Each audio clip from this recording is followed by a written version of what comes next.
नमस्कार मित्रांनो, DDM news चॅनलमध्ये आपले सर्वांचे स्वागत आहे। अवैध वाळूच्या टिप्परसाठी नपने केला रस्ता मोकळा, विद्यार्थ्याच्या जीवाला निर्माण झाला धोका।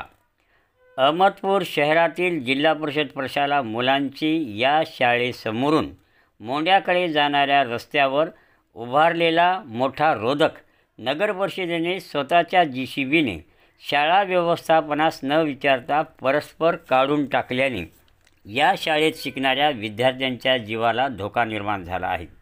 याविषयी अधिक माहिती अशी की शहरातील जिल्हा परिषद हायस्कूल येथे बालवाडी व इयत्ता 1ली ते 10वी पर्यंतचे विद्यार्थी शिक्षण घेतात। शाळेत विद्यार्थ्यांची संख्याही मोठी आहे। RTE नुसार विद्यार्थ्यांना शासनाने मोफत सक्तीच्या शिक्षणाचा अधिकार अधिनियम 2009 लागू केला आहे। त्याचबरोबर वाहतुकीबाबत शाळा प्रशासनावर काही जबाबदारीही निश्चित केल्या आहेत।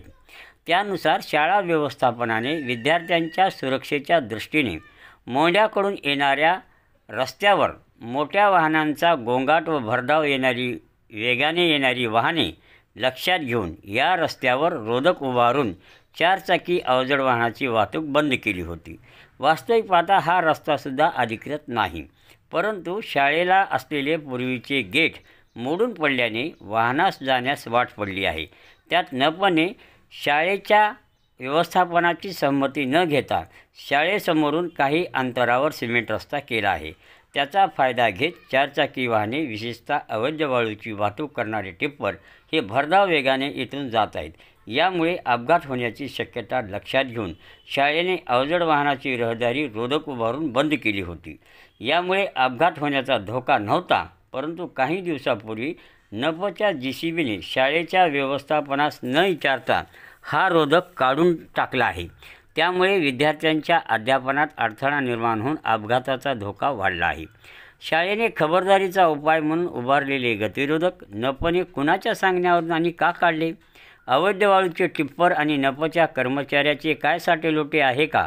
कारण नसताना रोधक काढलेच का आणि कुणाच्या सांगण्यावरून हा प्रश्न मात्र अनुत्तरित असून रोधक काढून अवजड वाहनास रस्ता मोकळा करून दिल्याने विद्यार्थ्याच्या अध्यापन करण्यात अडथळा निर्माण होत असून विद्यार्थ्याच्या जीवाला धोका निर्माण झाला आहे।